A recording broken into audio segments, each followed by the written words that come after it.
সব স্কুলে যে মিড ডে মিলের জন্য ডাইনিং হল নেই সেটা বোধহয় শিক্ষা দপ্তরের পদস্থ আধিকারিকরা জানেন।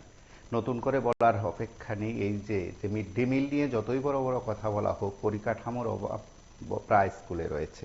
আমরা যে দৃশ্যটি আপনাদের কাছে তুলে ধরছি সেই দৃশ্যটি হচ্ছে চরিলাম ব্লকের অধীন রংমালা হাই স্কুলের প্রাথমিক বিভাগের দৃশ্য। আজকের সে দৃশ্য, যে দৃশ্যে পড়ুয়ারা সেখানে ডাইনিং হল নেই, এভাবে তারা মিড ডে মিল খাবার খাচ্ছেন। একদিকে তারা মিড ডে মিল খাচ্ছে, তার পাশে আপনারা দেখতেই পাচ্ছেন যেভাবে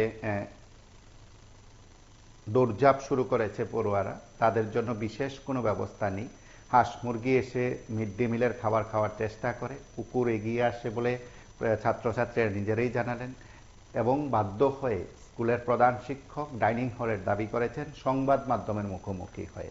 তিনি নিশ্চয়ই তার দপ্তরের আধিকারিকদের কাছে বিষয়টি জানিয়েছেন, হয়তো দপ্তর কর্তারা তার কথা পাত্তা দেননি বা দপ্তর কর্তারা এই বিষয়টি গুরুত্ব অনুধাবন করে সেখানে মিড ডে মিলের জন্য একটি ডাইনিং হল দেওয়ার হয়তো সেই প্রস্তাব কিংবা দাবিকে গুরুত্ব দিয়ে তার বাস্তবায়নের চেষ্টা করেনি বলে অভিযোগ।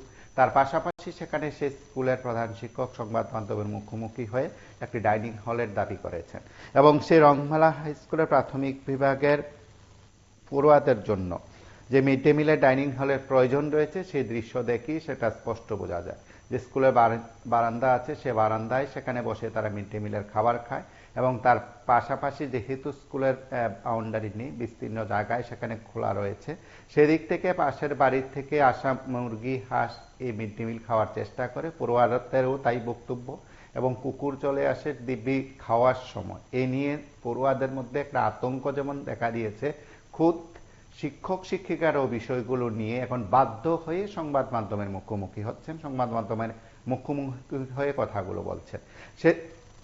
সেদিক থেকে আপনারা পরপর কয়েকটি দৃশ্য যেখানে দেখাচ্ছি আমরা, আপনারা দৃশ্যগুলো দেখুন, সরাসরি দেখুন, তাতে আপনারা প্রমাণ পাবেন বা আপনাদের কাছে আমরা তুলে ধরেছি যে কিভাবে কি পরিস্থিতিতে কি পরিবেশে সেখানে মিড ডে মিল খাওয়ানো হচ্ছে। এখন আমরা যে কর্তৃপক্ষের বক্তব্যগুলো রয়েছে সেই বক্তব্যগুলোর নিরিখে কর্তৃপক্ষ অর্থাৎ ঊর্ধ্বতন কর্তৃপক্ষ শিক্ষা দপ্তরের পদস্থ আধিকারিকরা বিষয়গুলো খতিয়ে দেখবেন কিনা, তাদের দাবি পূরণ হবে কিনা সময় বলবে। তার আগে আমরা একবার বক্তব্যগুলো শুনি। স্যার, শিশুরা এভাবে বারান্দায় খাচ্ছে, ডাইনিং হল নেই।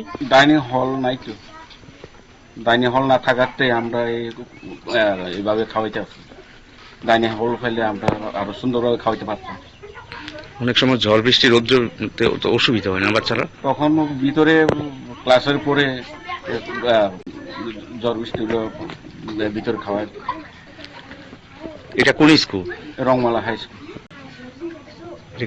তারা কি প্রাইমারি সেকশনের? আপনারা প্রাইমারি 1 to 5। কত আছে, কতজন আছে ছাত্রছাত্রী? 54। আর শিক্ষক শিক্ষিকা? 4 জন। তারা 4 জন। তাহলে আপনারা মানে শিক্ষক হিসাবে কি আপনারাও চাইছেন যে একটা ডাইনিং হল হয়? হ্যাঁ, আমরা তো চাইছি। আপনার নাম কি? আমার নাম পুনিরাম দেববর্মা। আপনি কি এইছে? হ্যাঁ। এটা রংমালা স্কুল না? রংমালা স্কুল।